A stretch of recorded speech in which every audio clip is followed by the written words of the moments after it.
El libro negro de la nueva izquierda es un escrito del 2016. Sus autores son Nicolás Márquez, periodista católico que trabaja para el sitio Infobae, conocido por sus posturas conservadoras, y Agustín Laje, escritor que se ha hecho famoso en la Argentina por negar las desapariciones de civiles durante las dictaduras militares en la década de los 70. Actualmente muchos especialistas, comentaristas y parientes de las víctimas calculan el número de desaparecidos en aproximadamente 30.000. Para Laje, esta cifra es falsa y responde a intereses políticos. Ambos se unieron para entregarnos este trabajo y desde el propio nombre se ve que es un llamado a la polémica. Laje lo describe en su propio perfil de Facebook como el libro que se metió con el marxismo cultural, el libro que desnudó la nueva izquierda y el libro que destruyó la ideología de género. ¿Pero realmente fue así? En primer lugar, como pueden ya suponer, estamos ante un ataque frontal a las posturas de la izquierda radical, que recoge y trata de actualizar los postulados neomarxistas. Los autores dicen desentrañar y atacar una especie de conspiración a nivel global que desde la caída de la Unión Soviética ha estado presente en la civilización occidental, como una plaga con influencias en las cúpulas más altas de la élite política y social. Esta plaga es el marxismo cultural. El marxismo cultural nació como una teoría bastante marginal dentro de la escuela de Frankfurt, que trataba de extrapolar las teorías marxistas del terreno económico al cultural, pero esta definición ha sido cambiada por otra adoptada por sectores conservadores, al decir que hoy día debemos entenderlo como todas las expresiones progresistas que muestren un rechazo por las formas de vida occidental. De ahí que algunos personajes, como nuestros autores, han afirmado que está actualmente siendo fomentado por una suerte de lobbies revolucionarios que llevan a cabo una guerrilla intelectual y cultural que busca destruir nuestra civilización desde adentro. Sin embargo, para sostenerlo no han presentado ninguna prueba, o por lo menos ninguna que demuestre que estamos efectivamente ante un movimiento altamente organizado y uniforme.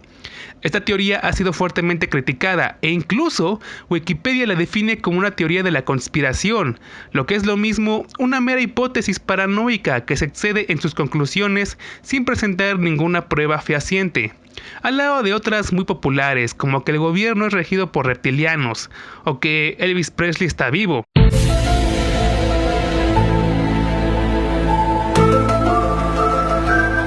Pero a pesar de eso, la conspiración del marxismo cultural ha tomado una especial fuerza en Internet, entre grupos conservadores y reaccionarios que la utilizan en un intento de descalificar todos los movimientos de izquierda, entre ellos el movimiento feminista, el movimiento gay, el movimiento sindical o las campañas a favor del aborto.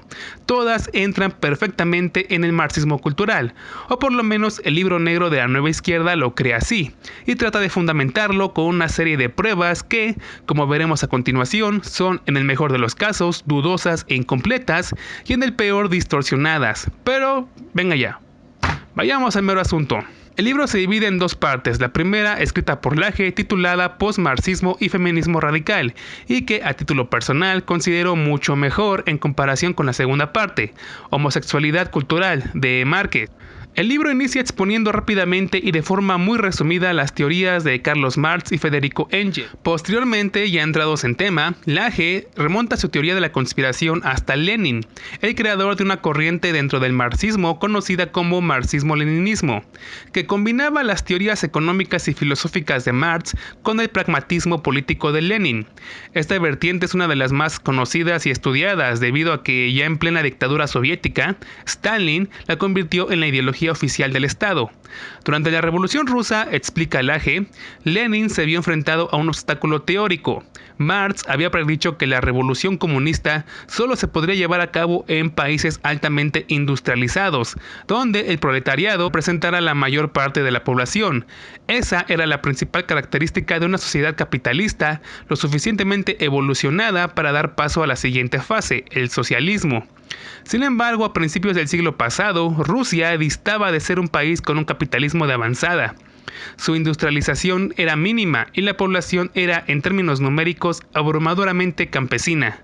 Ante esa disyuntiva, Lenin utilizó la hegemonía, o lo que es lo mismo, propuso una suerte de alianza entre los sectores oprimidos, donde los proletarios, al ser el sector resultante de la evolución capitalista, se convertirían en la avanzada revolucionaria y portarían por obviedad el liderazgo dentro de esta alianza. En pocas palabras, pensaba que los obreros debían usar a los campesinos como fuerza de ataque, y posteriormente, ya ganado el poder, sería la minoría obrera la que marcaría las pautas a seguir en el nacimiento de esta nueva sociedad postrevolucionaria. Una técnica que en términos estratégicos terminó siendo efectiva para Lenin. Más allá de eso, lo importante a resaltar aquí es la práctica de formar alianzas con otros sectores para enfrentarse a un enemigo en común, que es el capitalismo. Lage luego explica que dicha teoría fue ampliada por Gramsci, quien propuso sacar esta idea del ámbito netamente político y llevarlo al terreno cultural, de tal forma que las masas oprimidas, unidas bajo el ideal anticapitalista, fuesen capaces de crear una cultura revolucionaria que poco a poco fuese diezmando la cultura capitalista, quitándole legitimidad. De esa forma se facilitaría la llegada de la revolución armada y la creación de un nuevo orden político con bases culturales ya bien fundamentadas y elaboradas. El autor expone que tras la caída de la Unión Soviética, el marxismo pierde a su sujeto histórico, que es el proletariado, por lo cual cambia de estrategia. Es entonces que la teoría de Gramsci toma relevancia, pues ante la gran derrota que fue la desintegración de la URSS, la izquierda radical se olvida de los obreros y forma una alianza con agentes que históricamente también habían sido oprimidos y explotados: los gays, las lesbianas, las feministas, los pueblos autóctonos, todos estos grupos que mostraban una insatisfacción por el status quo capitalista fueron asimilados dentro de una nueva izquierda revolucionaria que, sin embargo, antes que ir por las armas, haría uso de la cultura para poco a poco ir penetrando en las sociedades occidentales, imponer su visión del mundo bajo el pretexto de ser justicia social y de esa forma, usando la libertad que les concede un sistema democrático, llegar al poder de forma institucional para imponer una nueva dictadura, una dictadura feminista no binaria gay vegana.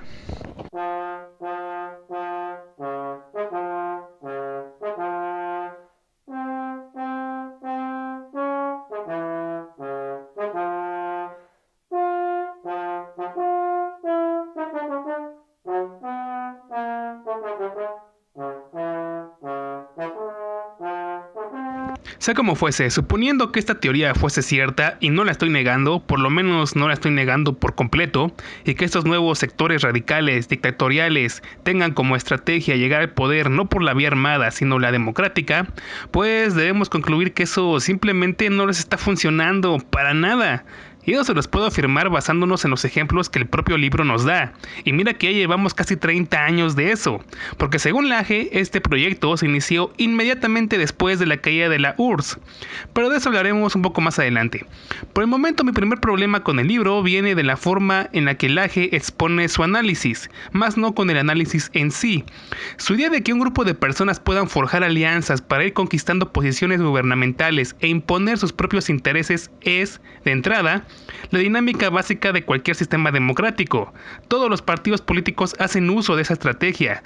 Todos son una alianza de ciudadanos con intereses más o menos comunes que les permite crear un proyecto político único, con el cual tratan de convencer a la ciudadanía para que los voten, tener presencia en el gobierno y así llevar a cabo dicho proyecto.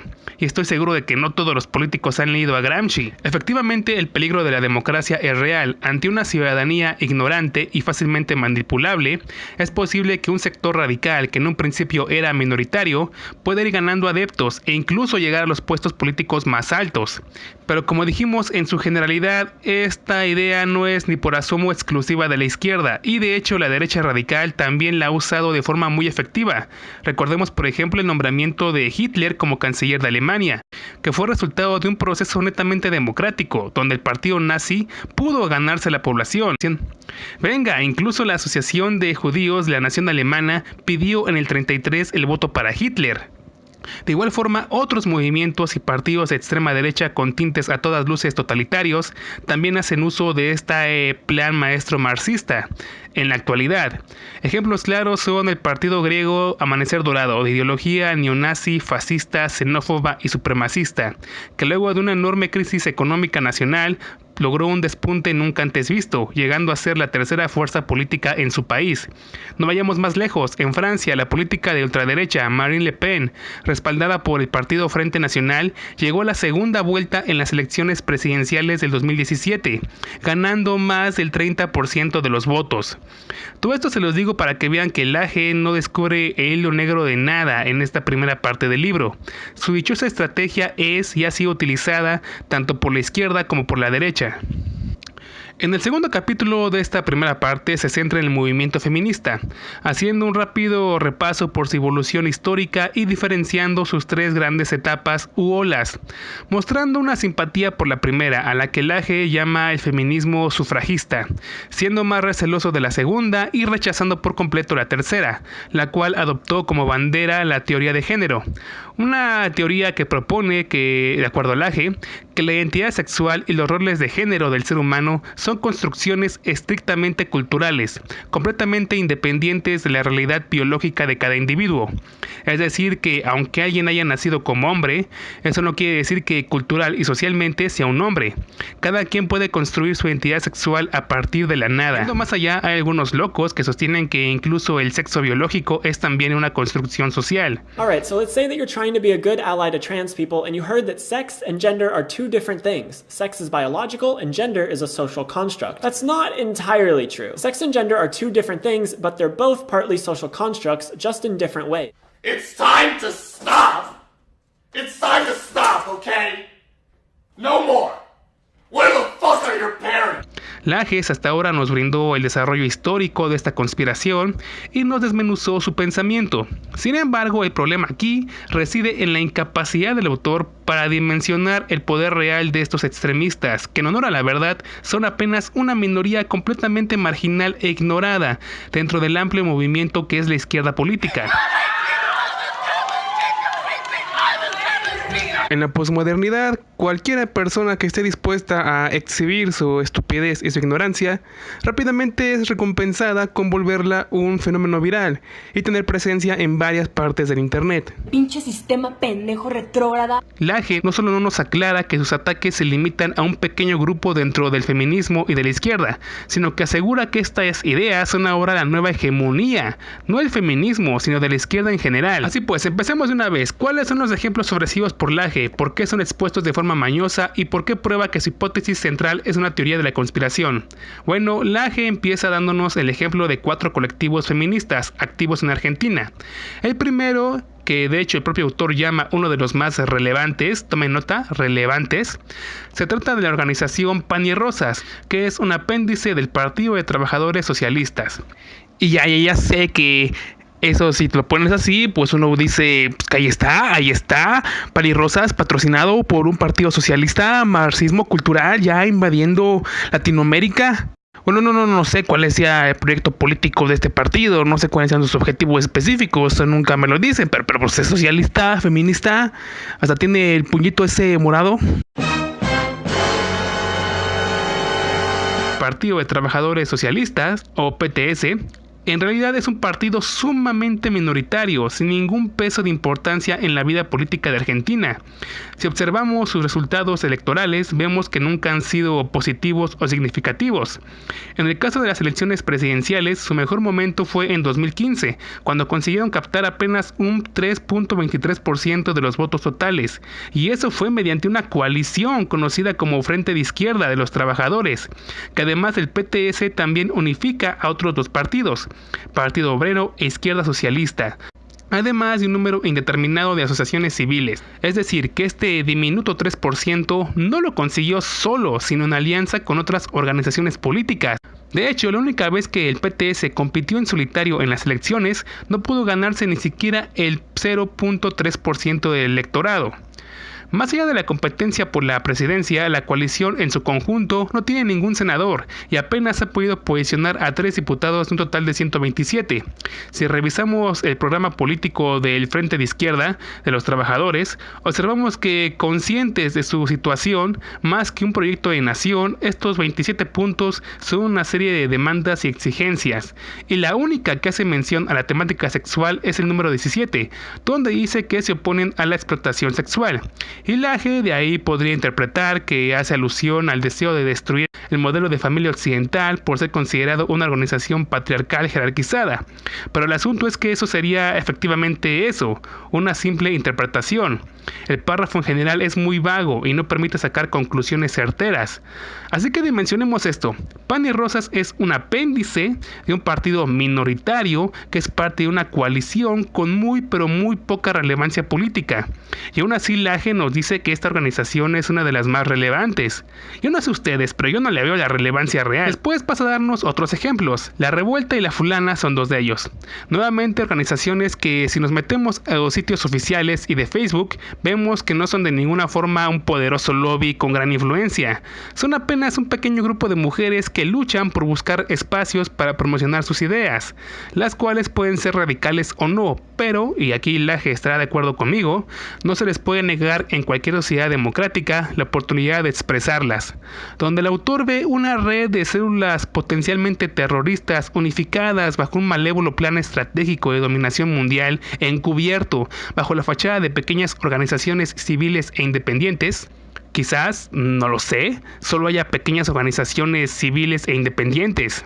El último grupo a mencionar es Católicas por el Derecho a Decidir, nuevamente una organización civil con financiamiento privado, que se ha hecho famosa por subir a internet una serie de videos que, aunque muy ñoños, tienen algunos mensajes bastante buenos.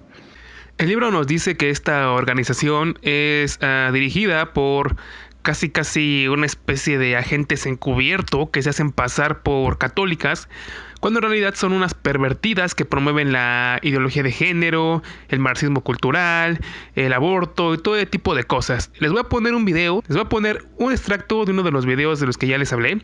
Y o sea, cuidado con el discurso marxista-leninista revolucionario, o sea, aguas, porque puede estar medio fuerte para los niños pequeños. No llore, Padre Beto.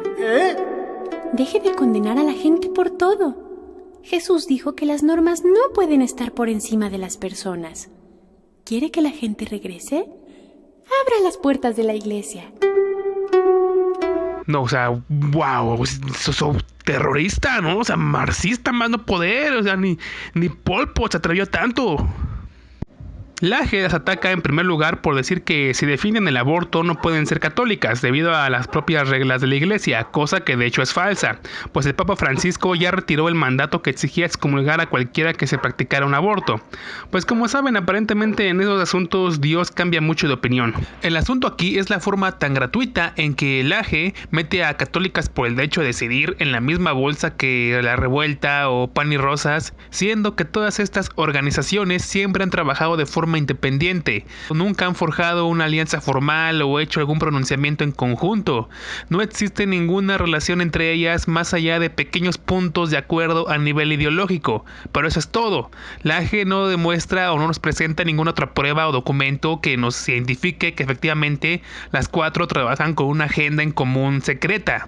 De hecho, Católicas por el Derecho a Decidir nunca ha mostrado ninguna expresión por la cual podamos decir que forme parte de alguna corriente del marxismo o de la ideología de género. El propio autor acepta que los únicos puntos de encuentro de estas organizaciones son las muestras de fuerza, como las manifestaciones. Y es verdad, las cuatro asociaciones han mostrado su apoyo y participación en la marcha del 8M, que en la cual, por cierto, también marcharon no únicamente feministas, sino muchas figuras públicas, políticos, famosos y personas civiles que no son partidarias de la ideología de género.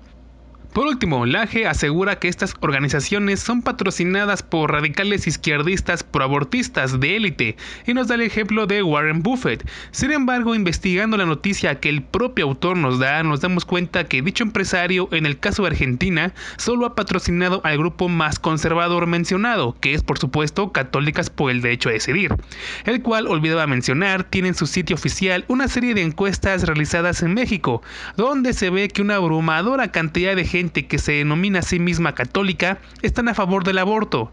Según Laje, estas personas no pueden ser llamados católicos y también deberían ser excomulgados. Honestamente, creo que a Laje le recomendaría ver cierto capítulo de South Park.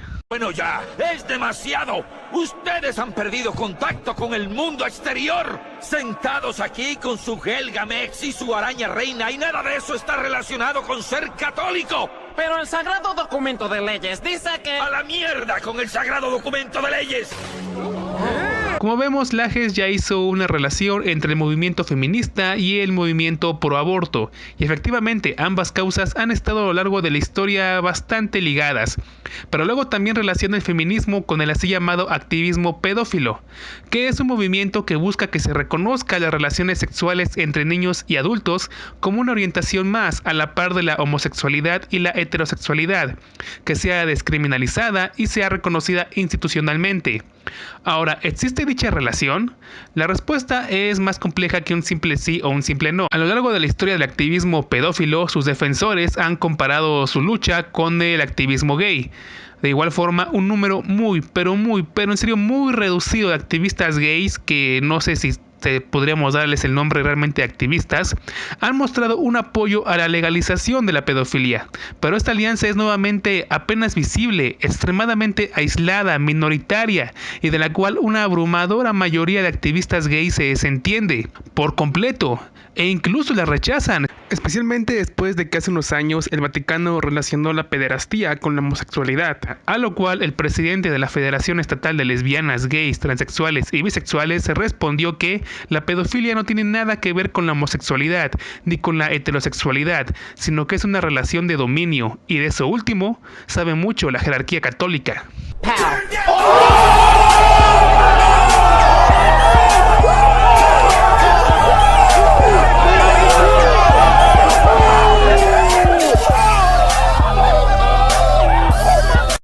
Para establecer esta relación, Laje hace mención a la famosa petición holandesa de 1979, que como su nombre lo indica, fue un documento que llegó al Parlamento holandés, un país donde curiosamente el activismo pedófilo ha estado bastante vivo, donde exigían legalizar la pedofilia. Y voy a admitir, porque hay que ser honestos, que todos los ejemplos que Laje nos da en este apartado, este es el único que de hecho sí podría considerarse válido.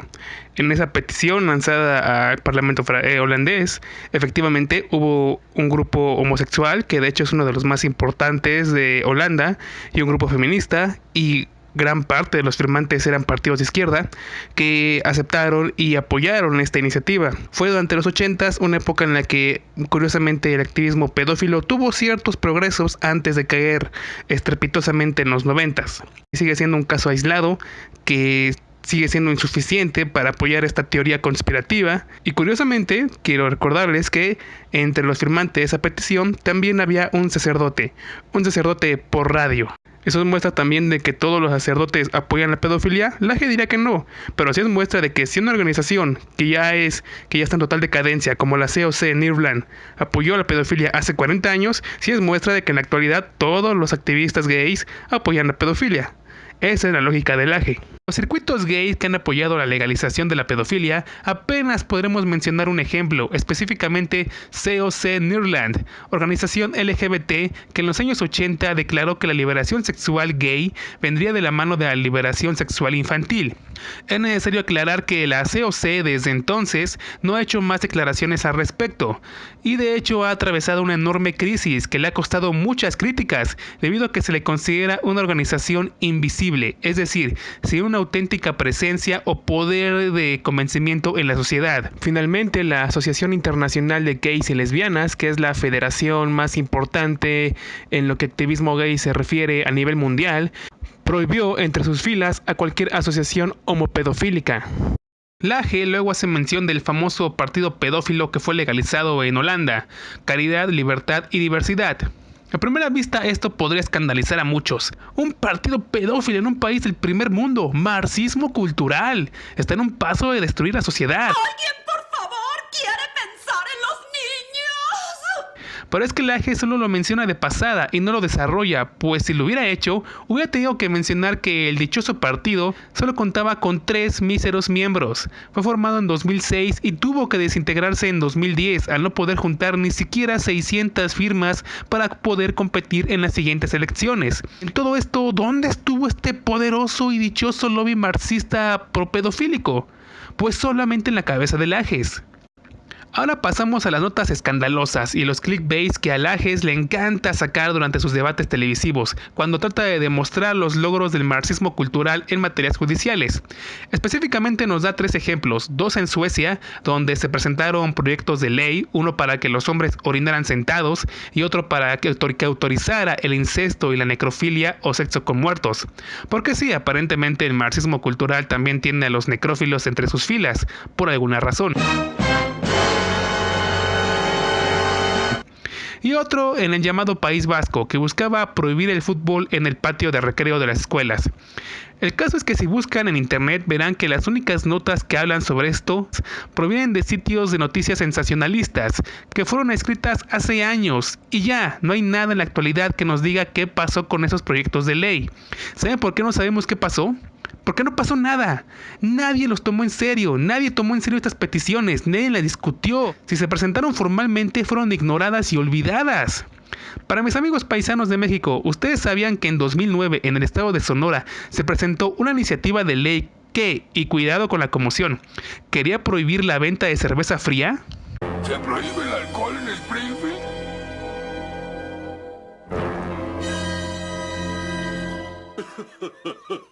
¿Viste eso, Berenice? ¡Caramba! ¿No lo sabían? Pues claro que no, porque fue una propuesta ridícula que nadie se atrevió siquiera a discutir seriamente. Pero quién sabe, quizá algún periodista avispado de Checoslovaquia o de Suecia se aprovechó de eso, se enteró y escribió una nota que dijera: en México quieren prohibir la cerveza. Como ven, todo esto no es más que un simple asunto de marketing promovido por estos sitios en busca del clickbait.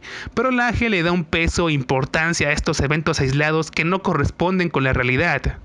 Y, como dato extra, la propuesta de legalizar la necrofilia no fue creada ni presentada por ningún partido socialista o feminista, sino nada más y nada menos que por las juventudes del Partido Liberal Sueco.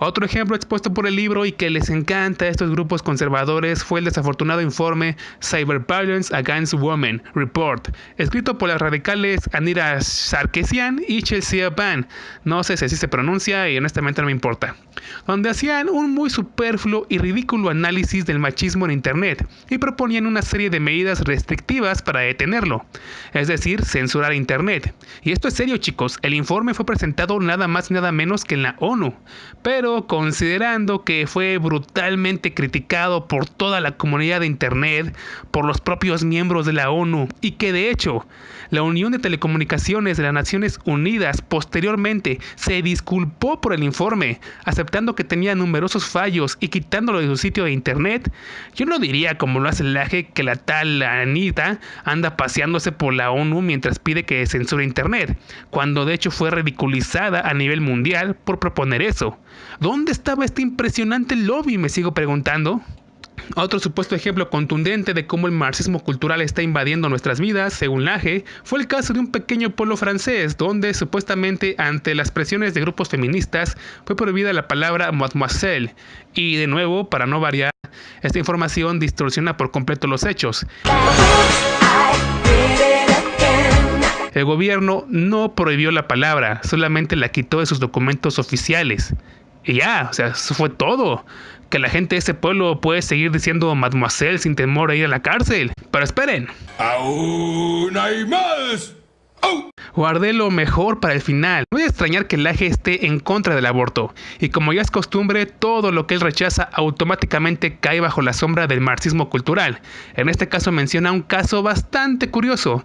El escándalo de los videos encubierto a Planned Parenthood. Rápidamente, Planned Parenthood es una de las organizaciones más importantes a nivel mundial en lo que a salud reproductiva se refiere. Sobra decir que siempre han mostrado una postura a favor de la planificación familiar responsable, por lo cual están a favor de la despenalización del aborto. En 2015, otra organización llamada Center for Medical Progress reveló una serie de videos que había hecho encubierto, donde demostraba que detrás de la Planned Parenthood había toda una red de tráfico de órganos de bebés abortados, o por lo menos que se comerciaba con el tejido fetal. Laje no menciona que a partir de eso en Estados Unidos 12 estados iniciaron una investigación oficial a Planned Parenthood para confirmar la veracidad de los videos y no encontraron absolutamente nada irregular. Luego se demostró que estos videos habían sido mañosamente manipulados y editados. La corte desechó todos los cargos y en cambio sí inició un proceso legal contra Center for Medical Progress por difamación y violación de la privacidad. Laje tampoco menciona que sospecha que estos videos alterados fueron un detonador en el crimen cometido por el terrorista doméstico pro-vida Robert Louis Steer Jr., quien en 2015 realizó un tiroteo en una de las sucursales de Planned Parenthood en Colorado, asesinando a 3 personas y hiriendo a otras 9. Nada de eso aparece en el libro. Y como terminamos esta crítica al libro negro de la Nueva Izquierda, que obviamente me concentré nada más en la primera parte, o nada más en la parte escrita por Laje.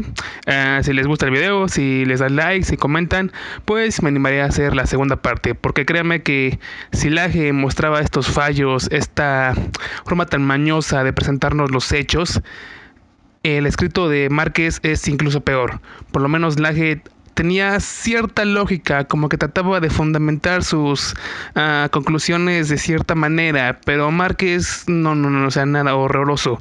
Y la forma en la que él te lo quiere presentar como si fuese una argumentación válida, o sea, no es una cosa de no creerse. Se me podría reclamar con cierta razón que, bueno, es que este libro tiene ya 2 años, ¿no? Es bastante viejo. Todos los ejemplos que Laje puso ya, o sea, fueron del pasado, tal vez ahorita ya nuevos. Toda la información que les presenté ahorita, excepto la del Papa Francisco, quitando la excomunión a las que practicaban el aborto, pero todo el resto de la información que les presenté ya estaba disponible cuando Laje publicó su libro. Y aún así él tuvo el descaro de decir que ahí estaban las pruebas de un marxismo cultural dominante, hegemónico, que simplemente no existe.